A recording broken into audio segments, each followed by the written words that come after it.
So today is day 2 on Force in Motion with your paper airplanes. So if you just received your packet today from the school, or if you just went and picked it up, go ahead and go back to yesterday's lesson and start from there. Don't start today. So today is day 2.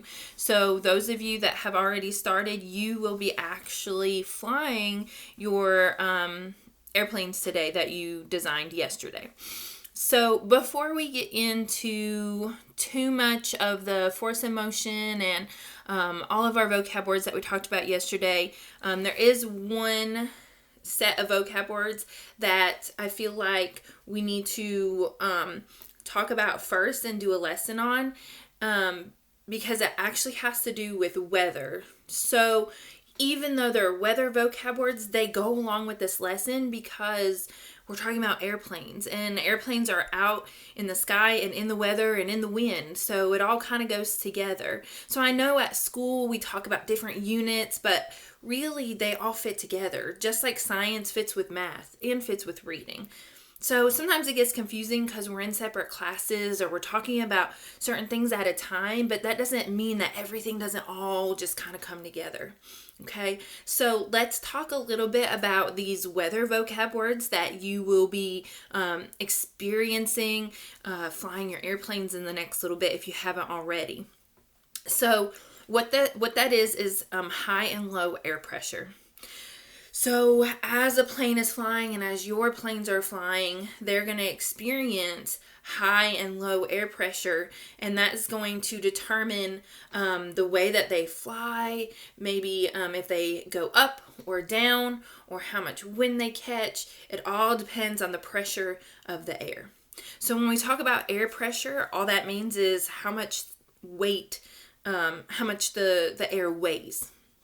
So sometimes if you have high pressure, that means it's really dense air. And so sometimes when things are really dense, they're really heavy, and so they sink.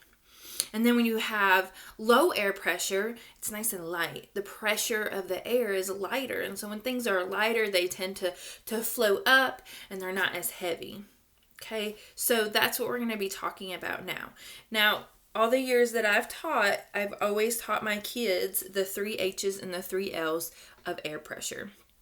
So I know Miss Richter has talked to you guys about air pressure, and I don't want you to forget the things that she's taught you and maybe even the little ways to help you remember. But I'm going to give you something else just as a new thing to go in your memory bank, okay? So don't get rid of the old. You can just add this in there. Okay, no, I think it'll help you. So it looks a little lengthy, but as you talk yourself through it, it actually is pretty quick. So I'm going to hold this up. Whoop, it's upside down. There we go. Okay, air pressure. So we have high air pressure and we have low air pressure. So let's just start on one side. So let's start on our high air pressure side. So when I say 3 H's and 3 L's, you can already see I have those. Okay, and they stand for certain words. So when we're talking about high air pressure, just like I was saying before, the pressure of the air is really high, it's really dense. And so when things get really dense, they weigh more. So if we have high air pressure, then we're going to have high weight. And then things, not just air pressure, but things in general that have high weight are usually heavy. And so then we ask ourselves, well, what do heavy things do? Do they sink? Do they float? So normally if something is heavy, it's going to sink down, whether that be in the air or in water or whatever, okay? So if something is heavy, it's going to sink. All right, well, over here I've drawn some molecules. So I just drew a box and I drew some molecules inside. Well, how did I go from sinking to molecules to all these words down here? Well, when I think about the word sink and I go back to air pressure, so I'm thinking about air that sinks. Well, what kind of air sinks? How would I know? So I always think about if there's a fire, you're always told to, right, stop, drop, and roll. Well, why do we stop, drop, and roll? Well, because whenever we drop to the ground, what is floating up? all of the smoke, all of the heat from the fire. Well, we don't want to be in the heat in the fire, so we go down low to the ground so that we stay out of it. Okay, so if we are sinking down to the ground, what kind of air are we going to find down there? Are we going to find cool air, or are we going to find warm, hot air from the fire? Right, we're going to find cool air, right? Stop, drop, and roll. We want to drop where the air is cooler. So let's go back. If our air is heavy, heavy things sink. Well, what kind of air sinks towards the ground? Cool air. All right, so that's where I get the word cool. Now I'm going to draw my molecules. Okay, so again, I just drew a box, and I'm thinking to myself, when I'm cold or when I'm cool, what do I want to do? Do I want to bundle up, get close to somebody or get an extra blanket or put on more clothes? Or do I want to run around and be away from everybody and everything? No, I want to be bundled up. I'm cold. I'm freezing. Okay, I want people near me with body heat. I want blankets. I want extra clothes. So when our molecules are cold, they're going to bundle up close to one another. Okay, and there's no space in between them. They're all bunched up.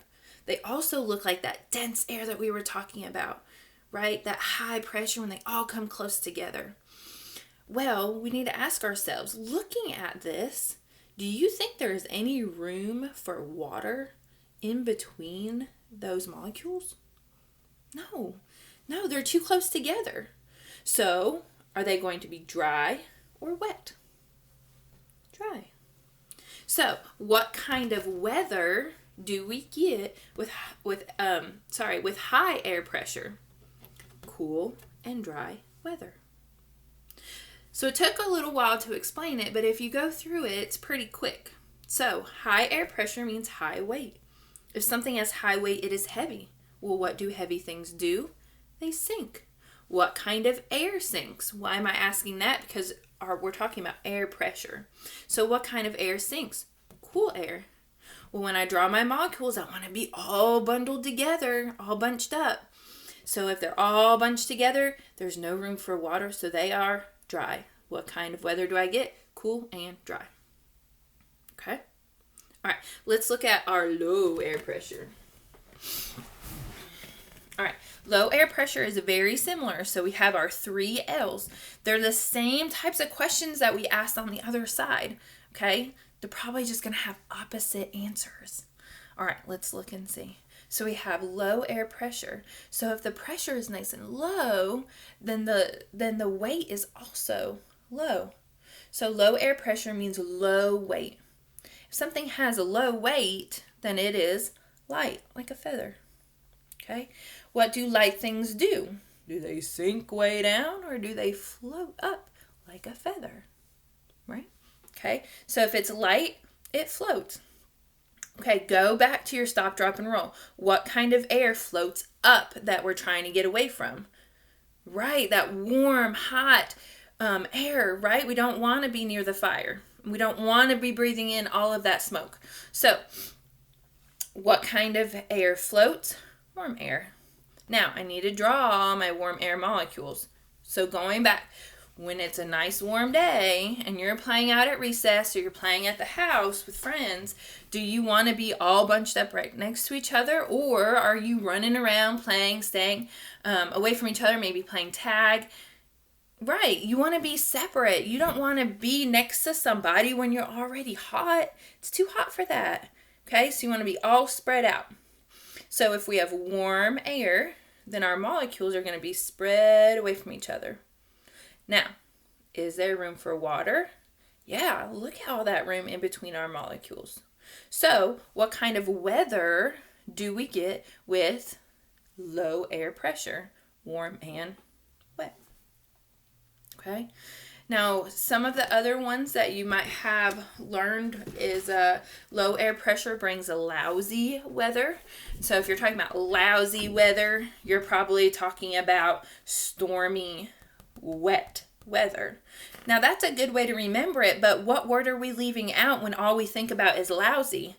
warm. That doesn't help us remember that. So this helps us remember both, because it's really important to know that it's not just wet, like humidity or rainy. It's also probably going to be pretty warm.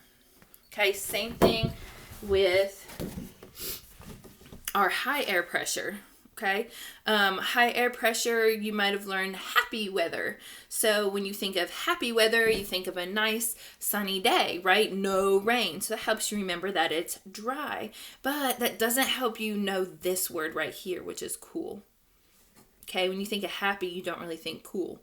You just think of the dry.